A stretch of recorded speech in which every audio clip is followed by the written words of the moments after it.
훅 인터뷰. 모두를 위한, 모두를 향한, 모두의 궁금증 훅 인터뷰. 문재인 대통령이 퇴임했고요, 윤석열 대통령이 취임했습니다. 네, 다시 5년 만에 다시 보수 정권이 출범했는데 역사는 어떻게 기록할까요? 앞으로 대한민국을 미리 들여다보겠습니다. 한홍구 성공회대 교수, 안녕하세요. 예, 안녕하십니까? 네, 잘 계시죠? 예, 예. 네. 20대 대통령 윤석열 대통령이 취임했습니다. 어떻게 보셨어요?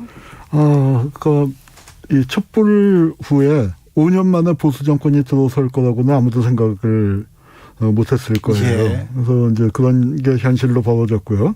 대한민국이 참 놀라운 나라인 것 같습니다. 그리고 사실 그 문재인 정권이 들어선 다음에 촛불 정권 들어서고 가장 중요한 과제가 검찰 개혁 아니었습니까? 네. 네. 그래서 검찰 개혁을 그렇게 이제 열심히 미쳤는데도 오히려 검찰 개혁에서 그 개혁의 대상, 처음에는 검찰 개혁의 주체인 것처럼 등장을 했다가 네. 검찰 개혁의 이제 최고 대상이 됐던 분이 대통령이 된 걸 보면은 대상이었죠. 네, 누가 뭐라고 해도 문재인 정권의 검찰 개혁이 국민들에게 신뢰를 얻지 못하고 개혁이 실패했기 때문이라고밖에는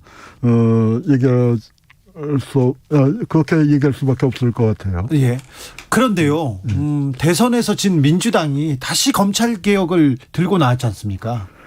그게 참 문제죠. 그러니까 검찰 개혁을 할 수 있는 시기에 오히려 검찰 힘을 키워준 거 아닙니까? 그러니까 이 적폐 수사 같은 게 필요하긴 했지만 어떤 제도 개혁과 결합하지 못한 적폐 수사가 여러 가지 부작용을 낳았고, 오히려 이게 자기들 피해가려고, 자기들 처벌을 피해가려고 한다는 그런 오해와 결부되면서 오히려 검찰 개혁의 대의를 지지했던 사람들이 칼같이 찍혀버린 형태가 돼버린 게, 저처럼 검찰개혁을 절대적으로 지지하는 사람 입장에서도 마음이 매우 아픕니다. 네.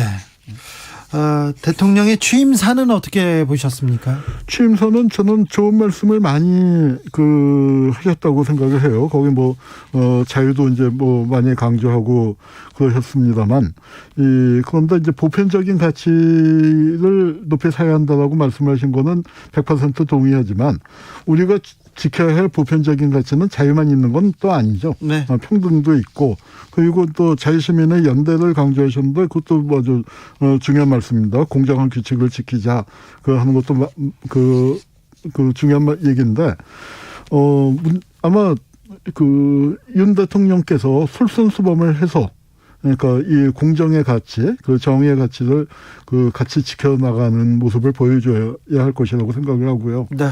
또 양극화 문제나 사회 이동성을 높여야 한다는 말씀도 하셨고, 그것도 굉장히 중요하고 필요한 얘기인데, 그런데 그 해결책으로 제시한 게 성장을 통한 해결이라고만 했는데, 그 부분에 대해서는 조금 성장 일변도로 나간 게 오히려 이런 양극화를 진화시키지 않았나, 사회 이동성을 막지 않았나, 지난 수십 년의 경험에서 볼 때.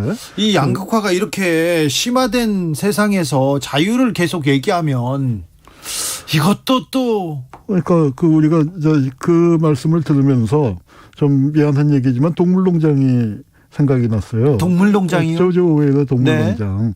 거기서는 이제 자유에 반대되는 평등을 극단적으로 강조하다 보니까, 네, 모든 동물은 평등하다. 그런데 어떤 동물은 더 평등하다. 네. 근데 우리 전 국민이 자유로운데 어떤 사람들이 더 자유롭다. 네. 그러니까 이렇게 된다면 큰 문제가 생기는 거죠. 네. 반지성주의가 민주주의를 위기에 빠뜨리고 있다. 이 대목은 어떻게 읽으셨는지요? 저도 일정하게 공감을 했습니다. 일정하게, 네, 공감을 했는데, 고전적으로 얘기하면 민주주의가 엘리트들이 이제 중요한 역할을 하는 것과 대중과 여론이 중요한 역할을 하는 게 있는데, 이게 서로 견제와 균형을 이뤄야 하는데, 문재인 정권 시기에 일부 균형이 깨진 부분도 분명히 저는 있다고 생각을 합니다. 그런데, 네, 반면에 이거 이제 그러니까 팬덤 문제라든가 이게 진영 논리가 강하게 작용한 게 그런 거겠죠. 그런데 우리가 이제 지성을 강조한 이런 이 반지성주의의 어떤 동력이 우리 편 따지는 거고, 그다음에 상대편에 대한 어떤 분노. 네. 근데 저는 정치나 역사에서 분노가 굉장히 중요한 요인이라고 생각을 합니다. 그런데 분노가 없으면 시작이 안 되겠죠. 그런데 분노만 남아버리면 이게 이제 큰 문제가 되는데 아마 그런 점에서 이제 반지성주의라는 그 얘기가 이제 나올 수 있다고 생각을 하는데요. 이게 이제 문제는 그 반지성주의가 이제 민주진영, 진보진영에서만 보인 게 아니라 보수진영에서도 굉장히 많이 나왔단 말이에요. 네. 예컨대 5.18은 북한군이 네. 저지른 거다. 네. 이제 이런 얘기를 막을 수는 없겠죠. 그 사람이 워낙 많다 보니까 이상한 사람이 이상한 얘기를 하는 것 자체는 어쩔 수 없다 치더라도 그런데 그것이 그 보수의 핵심이나 주류가 글로 끌려가는 현상은 이것 역시 또한 그 심각한 반지성적인 행태였거든요. 그리고 이제 그 반지성을 막기 위해서 그 민주주의를 설계한 사람들이 둔 그 고전적인 장치가 사법부에다가 권한을 줬지 않습니까? 네. 그 선출되지 않은 권력. 그러니까 이런 반지성주의에 휘둘리지 않게. 그런데 문제는 뭐냐면은 한국의 그 현대사에서 특히 최근에 보면은 이 가장 문제를 많이 일으킨 게 검찰하고 사법부였단 말이에요. 네. 사법개혁, 검찰개혁에 나온 게 뭐냐면 엘리트들이 대중을 위해서 그 전체를 위해서 봉사한다기보다는 엘리트 집단의 자기 이익을 추구하다 보니까 많은 문제들이 나오게 되고 이게 그들에게 준 그 어떤 올바른 일을 하라는 권한이 네. 특권이 되고 그다음에 아주 특별한 신분이 되고 그러면서 민주주의 자체를 위협하는 일이 많았던 것이죠. 네. 내로남불이 안 했으면 좋겠고 네. 사실 그 선거 과정에서도 보면은 여가부 폐지라든가 그 지금 또 특히 이제 정치 할 수 없다고 공약을 거둬들였습니다만 군인 월급 200만 원 같은 게 대표적으로 반지성주의적인 공약이었던 셈이죠. 네. 그렇죠. 네.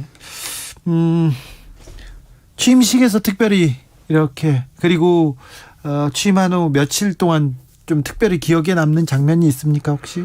글쎄 이제 저는 그 취임식 그 수업에 겹쳐서 다 보지 못하고 나중에 이제 영상으로 조금 봤는데요. 이제 그 미국에서 그러니까 미국을 대표해서 오신 분이 대통령 부통령의 남편입니다. 예. 그런데 이제 그 격이 다른 나라에 비해서 아마 그런 얘기가 있을 수 있습니다만. 있죠. 예. 바이든 대통령이 곧 와서 정상회담을 하기로 했으니까 그건 크게 문제가 안 될 텐데 바이든 대통령 방한에서 제가 깜짝 놀란 거는 문재인 대통령을 만난다는 뉴스가 네. 나왔어요. 미국에서 요청했다고 합니다. 네, 미국 대통령이 그렇죠. 한국 정부가 만나라고 할 리는 없는데 이게 전 굉장히 역사적으로 이런 전례가 사실은 꼭 맞지 않는데 그러니까 79년도에 카터 대통령이 방한했을 때 미국의 요청으로 김영삼 당시 야당 총재를 만난 적이 있었는데 그게 이제 굉장히 큰 이슈가 됐고 그다음에 그러고 4개월 후에 12.6 사건이 났단 말이에요. 네. 그러니까 이건 이제 해석하기에 따라서는 굉장히 하여튼 전 제가 외교 전문가가 아니라서 잘 모르겠지만 참 보기 드문 일인데 역사적으로도 드문 일이네요. 예. 아마도 이제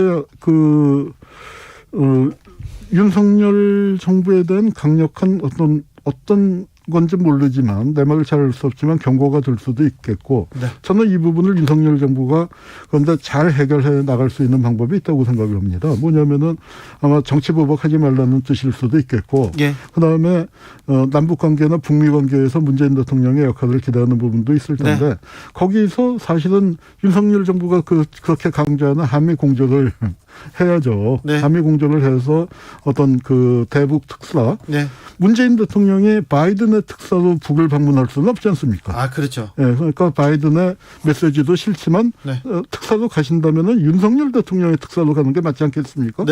그리고 그렇게 한다면은 그거는 이거보다 더 확실한 협치의 메시지가 있을 수 없겠죠. 정치보복 안 한다는 선언도 되는 것이고. 그래서 이제 오히려 이 화를 좀 복으로 돌렸으면 알겠습니다. 태영호 의원도 문재인 전 대통령을 대북 특사로 보내는 게 어떠냐 이런 제안을 하시더라고요. 상당히 또 그리고 또 코로나 사태 인도적인 지원 해야 된다고 강력하게 얘기하셔서 방금 얘기해가지고 저도 방송 오면서 들었습니다. 네, 그 부분 굉장히 공감했습니다. 앞으로 역사는 윤석열 정부를 어떻게 기억할까요? 지금은 이제 시작된 지 걸음마를 뗐기 때문에 거기까지는 얘기를 할 수는 없지만 윤석열 내각, 윤석열 대통령실의 면면을 보면 어떻게 흘러가겠다. 선생님은 좀 보이시죠? 조금 죄송한 말씀입니다만 좀 불길한 예감이 들어서 그런데 인사 패턴에서 다행히 여기 지금 들어오기 직전에 김성애 비서관이 사퇴한 얘기가 나와서 그나마 늦었지만 다행이라고 생각을 하는데 뭐 인사 검증 문제에 큰 문제가 있는 것 같습니다. 사실 뭐 어느 정권에서나 이제 문제가 됐었지만요. 그리고 또 하나는 이시원 비서관인가요? 간첩 사건 증거 조작과 관련된 사람이 그것도 다른 비서관도 아니고 공직기강 비서관이라는 건 도저히 납득할 수가 없는 거고요. 이게 알았으면은 정말 악마고 이거는 사실 형사처벌의 대상이 될 건데 대표적인 검찰의 봐주기 수사가 아니었나 이제 의심을 받는 거고요. 그걸 만약에 검찰이 발표한 대로 몰랐다고 하면은 업무 능력상 공직기강은 그걸 어떻게 잡겠습니까? 그러니까 이건 있을 수 없는 인사인데 이런 부분을 밀어붙이는 거 보면은 굉장히 걱정이 되는 바가 많고요. 그다음에 이제 또 하나는 문재인 대통령 때도 그 점을 못하고 실패했는데 제왕적 대통령제가 가는 코스가 뻔합니다. 5년 때 이제 해서 취임 처음 해서 약간 힘을 갖고 있다가 뭐 힘이 좀 빠지고 레임도 오고 그러면서 이제 대통령 본인이나 가족들이 정권이 바뀐 다음에 감옥에 가는 그 패턴이 지난 20몇 년 동안 반복되어 왔지 않습니까? 그것을 극복하거나 해결해 나갈 수 있는 어떤 대안 같은 것들을 제시해야 하고 구조적으로 마련을 해야 하는데 문재인 정부가 그것을 할 만했는데 못하고 넘어갔습니다. 그런데 지금 이제 윤석열 정부는 민주화 이후에 이제 가장 좀 거대 야당을 만났단 말이죠. 거대 야당을 만났기 때문에 그런 부분에서 협치라든가 긴 장래를 생각해서 어떤 대타협을 이루는 것이 필요하다고 봅니다. 역사적으로 볼 때요. 보수 정권이 남북 관계에 큰 물꼬를 틔우기도 합니다. 그리고 북에 대해서 훨씬 유화 제스처를 취하기 좀 편한 위치에 있고요. 좀 이번 윤석열 정부가 남북 관계 좀 개선을 위해서 좀 나서줬으면 하는 바람도 있는데. 그런데 이제 문재인 정부 때 드러났듯이 대한민국 정부가 남북 관계에서 할 수 있는 폭이 너무나 제한되어 있다. 이제 그게 가슴이 아픈데 그럼에도 불구하고 보수 정권으로서 할 수 있는 부분들은 많다고 생각을 합니다. 우선 국민들이 너무 진영 논리에 빠지지 않고 대북 혐오를 이젠 과거에 이제 박정희 시대, 전두환 시대에는 남북 간의 어떤 국력 차이가 크게 나지 않았던 시기에는 대북 혐오라든가 경계가 자기 정권 유지에 이제 굉장히 중요한 수단이 될 수밖에 없었는데 지금은 그런 단계는 아니기 때문에 조금 여유를 갖고 북한에 대해서도 그리고 이제 북한에 대한 것뿐만 아니라 특히 윤석열 대통령이나 윤석열 정부가 힘써야 할 거는 뭐냐면은 북을 바라보는 남쪽의 어떤 극단적인 여론, 그게 저는 굉장히 중요한 반지성주의의 대한민국의 정치에서 가장 강력한 반지성주의거든요. 그 부분을 좀 해결하는데 노력을 기울여 줬으면 합니다. 한일 관계는 어떻게 좀 풀어야 됩니까? 한일 관계는 대안이 없다고 생각합니다. 대책이 없다는 사실을 그러니까 가령 박근혜 대통령 같은 경우에 선의로 출발했지만 일본군 위안부 문제를 내가 해결했다라는 선의로 출발을 했지만 일본군 위안부 문제가 뭔지를 잘 모르셨던 거예요. 거기서 꼬여버렸어요. 그리고 이건 내가 해결할 수 있다. 그런 생각을 갖고 주고파를 밀어붙이다가 한일 관계 전체가 꼬였단 말이죠. 사실 이건 일본에서 절대로 풀릴 수 없는 문제라고 생각을 합니다. 이번 문제를 풀려면 이건 일본 국내에서 일본의 양심 세력이 정말 사회의 주류가 돼서 해결해 줘야 하는데 일본의 양심 세력이 점점 위축되고 있지 않습니까? 그렇기 때문에 이 문제는 역사 문제는 우리가 원칙적인 입장을 견제하되 그러니까 이것이 다른 문제에 발목을 잡지 않도록 한일 관계 자체는 또 풀어나가고, 이건 대북 관계도 마찬가지죠. 그래서 그렇게 조금 그 융통성 있게 여유 있게 갔으면 하고, 완치되고 근절한다 이런 것보다는 좀 조절하고 관리한다. 네. 네, 그런 입장이었으면 좋겠습니다. JWP님께서 우리 대한민국 사람이잖아요. 서로 잘 해보면 되잖아요. 서로 잘 해보자고요. 이렇게 새 정부에 기대를 보냈습니다. 자, 역사에서 새 정부가 되새겨야 할 점은 뭘까요? 이제 글쎄요. 우선 새 정부가 이제 뭐 여러 가지 차원이 있겠습니다만, 우선 검찰 출신이 대통령이 됐는데, 지난 몇십 년 동안에 이제 그 검찰 문제가 아주 심각한 그 화두가 됐었지 않습니까? 예. 그리고 윤석열 대통령은 사실 그 대한민국 역사에 이런 분이 없을 거예요. 네네. 진보 진영의 영웅이었다가 네. 보수 진영의 어떤 영웅이 네. 돼서 이렇게 양쪽을 이렇게 번갈아간 분이 없을 텐데, 그거는 이분이 그러니까 어떤 단점도 있지만 또 그다음에 국민들에게 어느 쪽 양쪽에다가 다 호소력을 가질 수 있는 측면이 분명히 있었다는 얘기거든요. 그러니까 그런 부분을 좀 잘 살렸으면 좋겠고, 특히 이제 5년 단임제 대통령이 사실은 할 수 있는 게 굉장히 제약이 많죠. 그렇기 때문에 자기 임기 동안에 할 수 있는 부분들, 적어도 그러니까 이 한국 민주주의의 어떤 정상화, 진영 논리의 극복을 위한 그런 부분들에 애써주셨으면 하는 바람입니다. 알겠습니다. 네. 오늘 말씀 감사합니다. 네, 감사합니다. 특별히 윤석열 대통령한테 하시고 싶은 말씀 있으십니까? 지금 우리 역사에서 보여준 거지만, 대통령이라는 자리가 교도소 담장을 걷는 자리가 돼버렸잖아요. 네.